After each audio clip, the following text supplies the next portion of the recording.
Coming up on Full Sail Live, the NBA is expected to expand in the near future.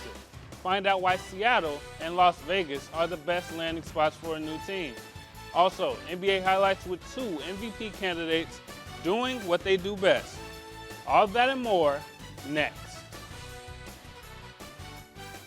Welcome to Full Sail Live. I'm Marcus Richardson, joined by John Karuba. John, the NBA landscape is expected to change dramatically in the next few years. It absolutely is, Marcus. Las Vegas and Seattle, 2 cities that are forever linked as the most recent NHL expansion franchises. According to ESPN.com's Shams Charania, Vegas, Seattle, brace yourselves. You may be linked again, this time on the hardwood. For Seattle, it was just 20 years ago they had a team, the Supersonics. Ray Allen, Kevin Durant, Shawn Kemp are just a few of the greats that don the Sonics uniform. Also, Seattle's built the brand new state-of-the-art Climate Pledge Arena. Plus, Seattle's one of the top TV markets in the country. Mix these ingredients together, it's no wonder why Seattle is at the top of the list of possible NBA expansion. On the other end of the spectrum, you have Las Vegas, a relative newcomer to the sports scene. In just the past 8 years, Vegas has added an NHL team and an NFL team, and now the NBA is eyeing Vegas. Why wouldn't they? It's the 24th most populated city in the U.S., with almost 700,000 residents, making it a sound choice for NBA expansion. Los Angeles Lakers star Luka Doncic has never shied away from flexing his muscles on a big stage. Luka backed up the bravado in a big way, taking it right at Kevin Durant and the Houston Rockets, and owning the spotlight in a dominant showing. You've heard of Adventure Time. Well, this is Luka time. Folks, get ready for one of the most dominant fourth quarter performances you'll ever see. Tie game, 5 minutes to go. Luka Doncic is going to spin for a one-legged fadeaway over 2 defenders. Now, Luka is going to drive and finds Hachimura in the corner for a 3, giving the Lakers a lead that they wouldn't relinquish for the rest of the game. Next Lakers possession. Amen Thompson, may I have this dance? Step back 3 here for Luka, and he's going to let the Rockets know about it afterwards. 4-point lead now for the Lakers. And now Luka is going to come off this screen. Behind the back, splits the defenders, lob here to Rui Hachimura, and Luka's just having fun at this point. Later in the fourth, Luka gets it back here, splits the defenders again.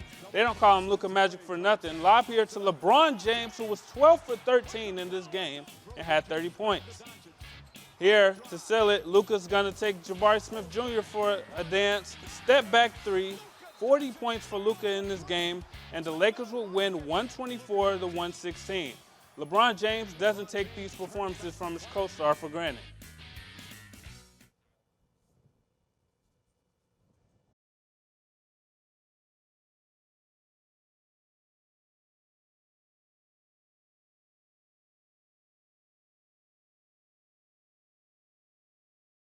He's been doing it all year for us, and he's been in a great rhythm over the last year since the season started, and we're just trying to pick him up. We're just trying to pick him up on the backside, be ready when he's driving, be catch and shoot ready, try to slash behind the defense, but, he calls them out with big shots, big time, step back 3 right there on that left wing, so big time.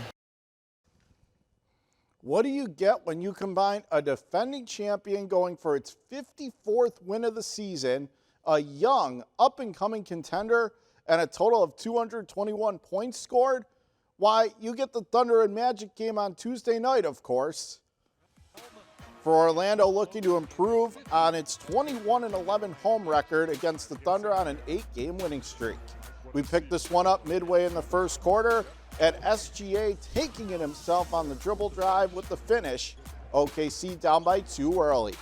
Magic now up by 3, later first quarter, and it's SGA again from the top of the key with a nice fadeaway, and it's back to a 1-point game for the Magic. Now we pick it up here second quarter. Thunder up by 6, and an alley-oop here, Isaiah Hartenstein throwing it down with the powerful slam. Thunder extend their lead up by 8, part of a 19-5 run. But back would come the Magic as it was Javon Carter hitting the wide open 3.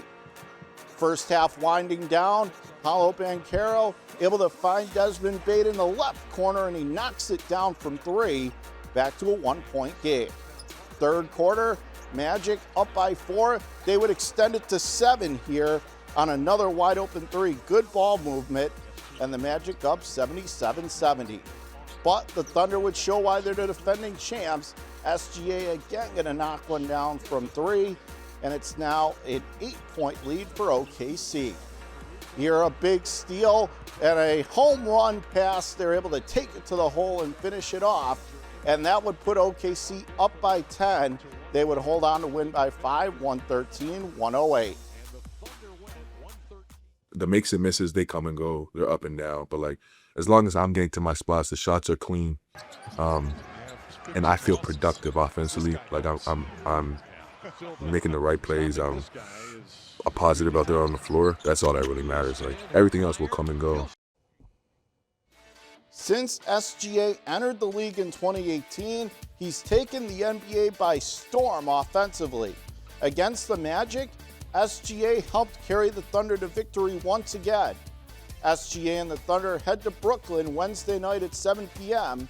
in search of win number 55 on the year. When we return on Full Sail Live, March Madness is right around the corner. We'll break down all the favorites. Plus, with their 3-time Super Bowl winning quarterback sidelined, the Kansas City Chiefs have swung a trade for a potential replacement. We'll have those details when Full Sail Live returns.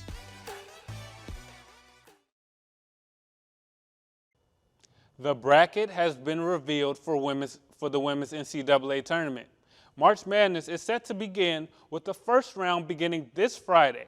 According to Bleacher Report's Timothy Rapp, UConn and UCLA are prohibitive favorites. UConn is the defending national champs. They finished the regular season undefeated and earned the #1 overall seed in the tournament. UCLA is riding a 25-game win streak into tournament play. That includes a record 51-point margin over Iowa in the Big Ten title game. These two teams are considered the cream of the crop, but there are other talented teams that will have a say. If you're looking for a team that is not a 1 seed and can make a deep run, you might want to check out this TCU team. This is their first ever tournament appearance, but don't let that fool you. The Horned Frogs rank both top 10 in offensive and defensive efficiency.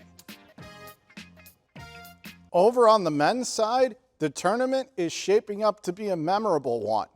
The bracket features the best team record-wise in Michigan history at 31-3, the Arizona Wildcats at 32-2, and who can forget the #1 seeded Duke Blue Devils also at 32-2.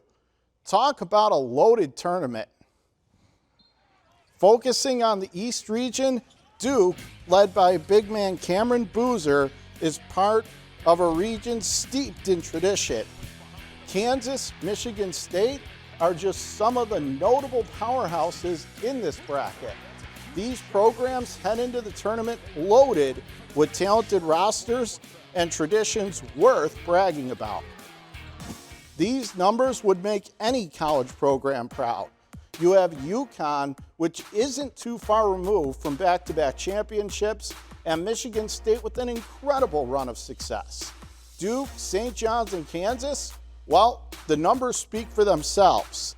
The NCAA tournament begins Tuesday. The NFL offseason is in full swing. Free agency deals are being... Marcus, what is up, dog? I'll tell you what's up, dog. The Kansas City Chiefs just traded for quarterback Justin Fields. The New York Jets are sending Fields to the Chiefs in exchange for a 2027 sixth-round pick. Fields was a first-round pick in 2021. This will now be his 4th team in as many years. According to ESPN's Adam Schefter, multiple teams were interested in the 27-year-old. In the end, Schefter reports that Fields wanted to continue his career in Kansas City. John, why do you think the Chiefs decided to make this deal? Marcus, I think it has to do with the concern around Mahomes' injury, including the timetable. Also, their current quarterback depth behind Mahomes isn't all that inspiring. This is a low-risk, potential high-reward move. Maybe the Chiefs can catch lightning in a bottle with Fields, and if not, the cost wasn't high. For Kansas City, it's worth a shot, in my opinion. You mentioned the possibility of the Chiefs catching lightning in a bottle with Fields. He struggled mightily with the Jets last season.